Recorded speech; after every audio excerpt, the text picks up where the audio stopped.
start talking about Anna Karenina.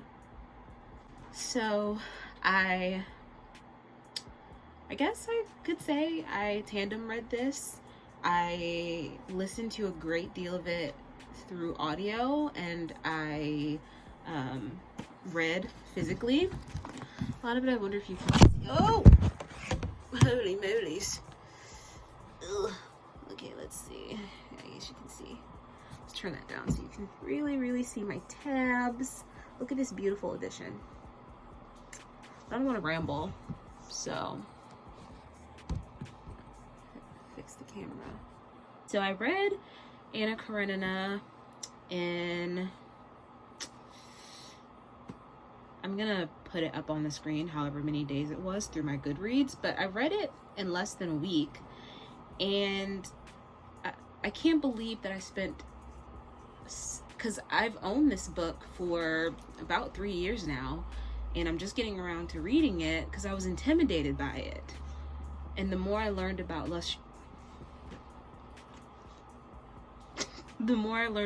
Russian literature, the more intimidated I became, just because there's usually this very elaborate, sprawling cast of characters, which was true of this book, and from what I understand is just true of Russian literature in general. But it wasn't bad. It wasn't hard to keep up with, but I will say I didn't know who the hell some of these characters were. I'm gonna be completely honest with you. I knew who the main people were, but some of the other background characters they were just lost on me. I'm gonna be completely honest. But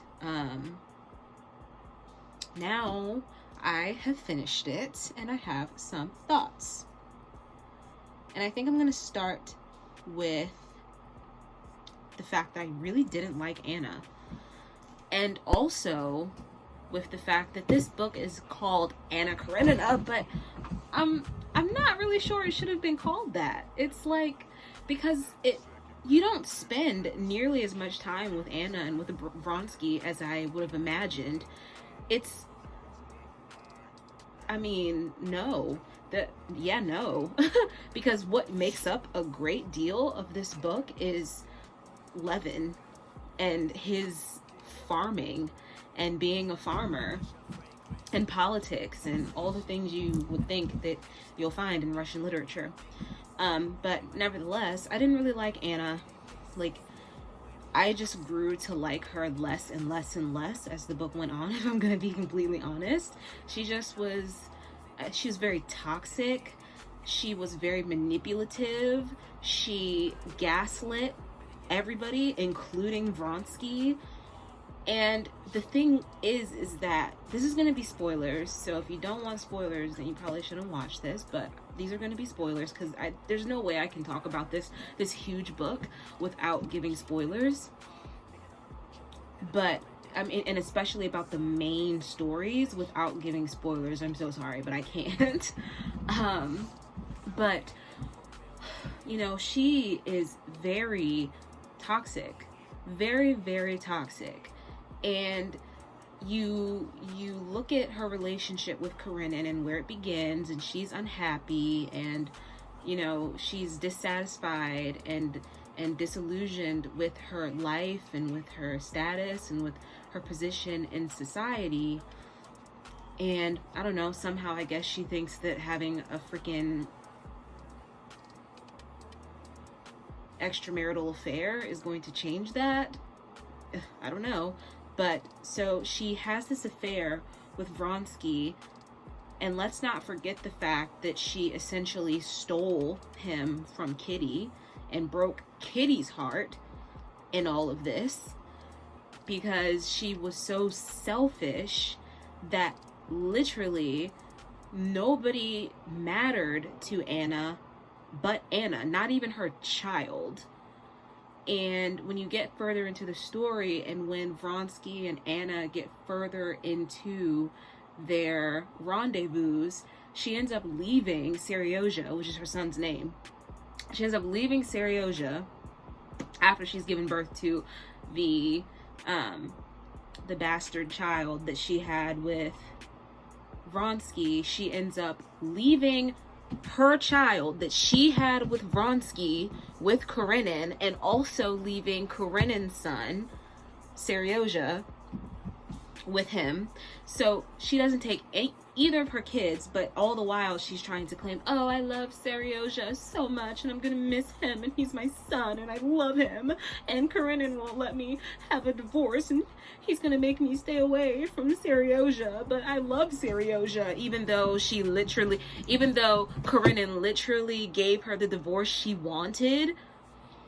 And if she did that, she was going to be able to take Seryozha with her, but she didn't. She left because selfishly she wanted to not lose even more of her position in society by divorcing Karenin and then going and marrying her illegitimate partner, essentially. What? Like, and then but all the while she's crying because she can't see Seryozha after a certain amount of time. She can't see Seryozha, so she comes back to Moscow and or to Petersburg, whatever, and she's upset because the woman that Karenin is kind of in cahoots with is like telling him like, no, you shouldn't let her see Seryozha because she left him. And which was true. It's like she had the option to divorce and to take Seryozha with her, but yet she didn't do it for whatever reason. She didn't want to do it. And just how selfish, how she just really ultimately didn't care about anyone but herself. And I found it really, really hard to feel anything for her other than contempt. You know, I mean, I didn't even look, I really disliked Anna. But Vronsky, I just felt like he was just a victim. And like, obviously he was wrong as well. But, you know, I mean, she was so brazen about it and couldn't even see like how selfish she was, how she was hurting people, or all the people that she hurt along the way, including her own children. And in the end, when she committed suicide, she only did it to get back at Vronsky. She didn't even want to commit suicide. They just had an argument and he was tired of her shit, just like Karenin was, because she's just this vapid, ignorant, gaslighting, lying, manipulative person. No one likes to be around someone like that. And she was beautiful. So that's kind of what people saw, and that's what made her so charming, was that she was beautiful. But then when you get to know her and you realize how toxic she really was, it's really hard to be friends with her, really hard to have a relationship with her, because you see how nasty of a person she was. She literally commits suicide to get back at Vronsky. And I don't think that he loved her, but if he did, that's so messed up, to commit suicide just to spite someone, just so you can win an argument, just so that you can have the ultimate win. Like, when I heard that, I was like, I know you don't expect me to feel sorry for her. I know that's not what you expect, because that's not what... No. When I tell you I was flabbergasted, I couldn't believe it. I didn't like Anna. So let's wrap that up. And then point number 2 is that I really, really felt for Karenin. He went through so much, and he gets such, and no one ever talks about, everybody talks about how sad they are for Anna, but what about Karenin? I mean, his whole life was flipped upside down because she decided that she wanted to go have an extramarital affair. And Karenin wasn't perfect. Nobody is, but he was a good man. And he gave Anna every opportunity to right her wrongs even before she made them. But she would act like she didn't understand. She would gaslight him. She would manipulate him. She would mock him and be nasty to him. And he humored it. He really loved her. And when she was in the thick of her affair with Vronsky, and there was this this horse race that he fell off of his horse in. Karenin could see that she was beside herself because Vronsky hurt himself, and she was just losing her mind, like crying, weeping over this man. And her husband is right there. Karenin is right there. He's looking at her, and he can see that she's in love with him and that she's beside herself. And he goes to comfort her. Something Anna could never do for anybody, just because she's so selfish, so narcissistic, so vapid, so just genuinely unconcerned with anything that didn't have to do with herself. And Karenin went over to her, and he extended his arm, and he was like, okay, well, I'll take you home, essentially is what he said to her. And she ignored him for, he had to have done it, I think, about 3 times, and she didn't reply to him or even acknowledge him until like the 4th time. He extended his arm to her and said, let me take you home. And I mean, I don't know that I would have been able to do that. I mean, Karenin tried everything he could have, and he expresses that a lot in the book, is that he tried everything he could have to prevent what happened from happening, to prevent her from going astray and having this extramarital affair with Vronsky. And he took it so well. He took it incredibly well. And yes, he was spiteful for a time, but who wouldn't be?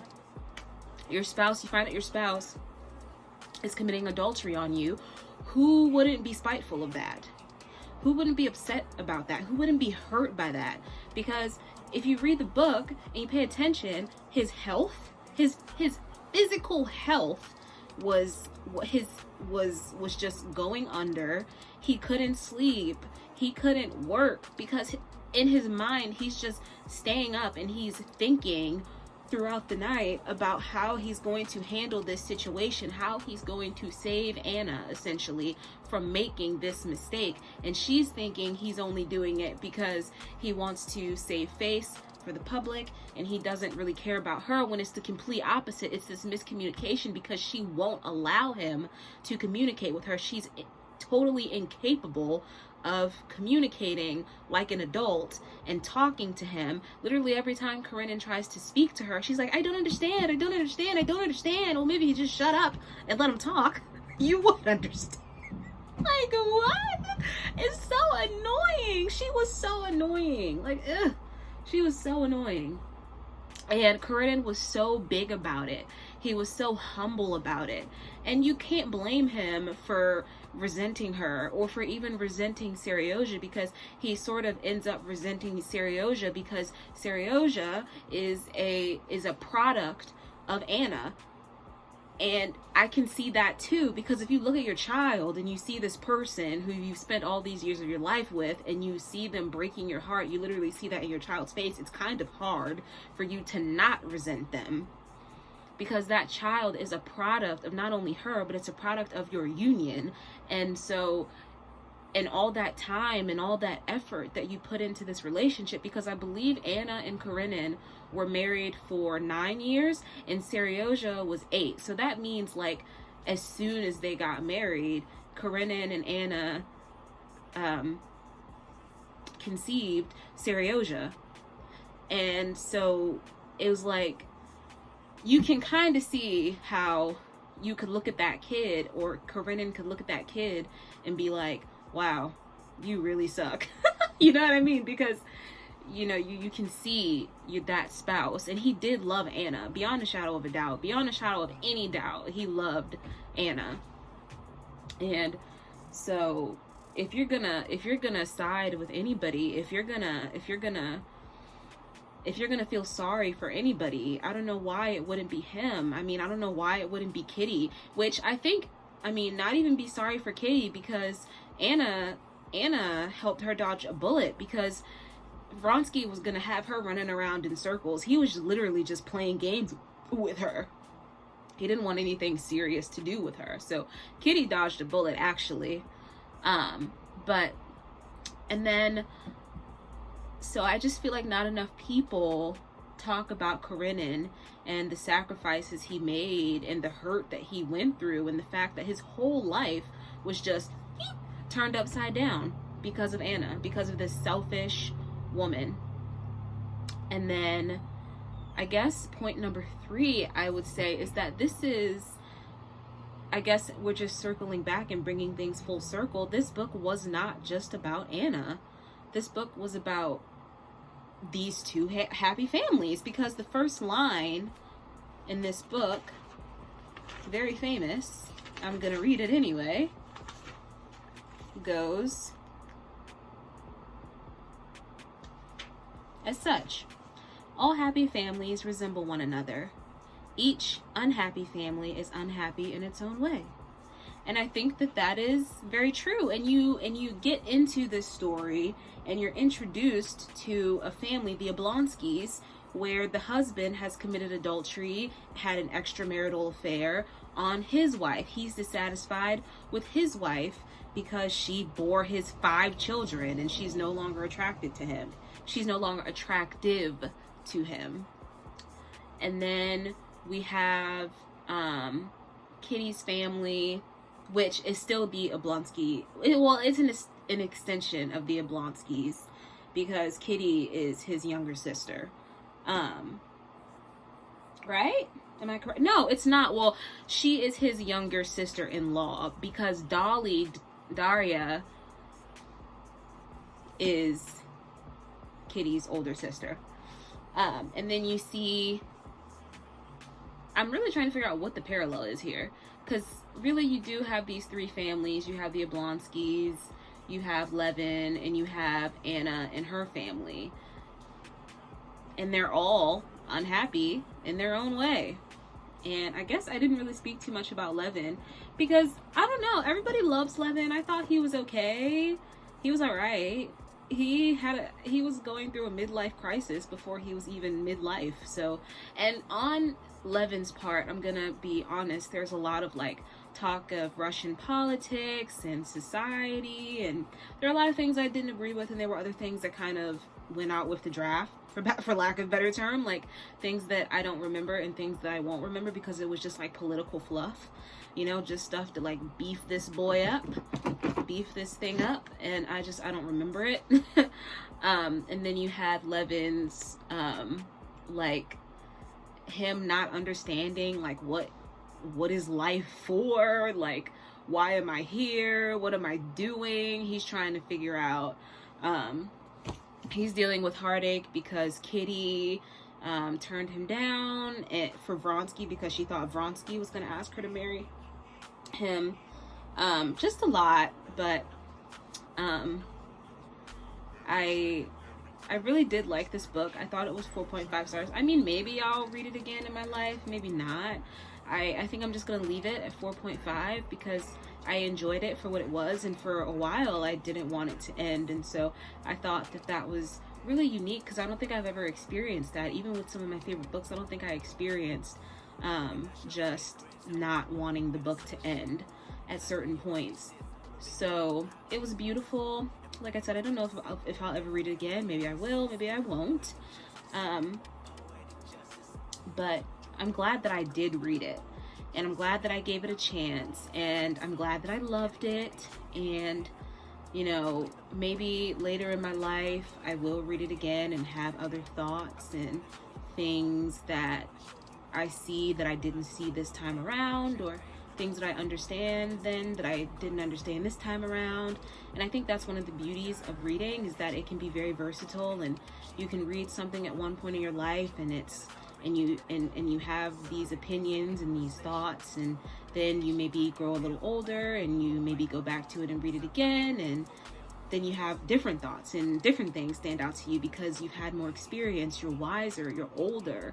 And so I think that maybe I will have that experience with Anna Karenina, but until then, those are my thoughts on this book. That's what I got out of it,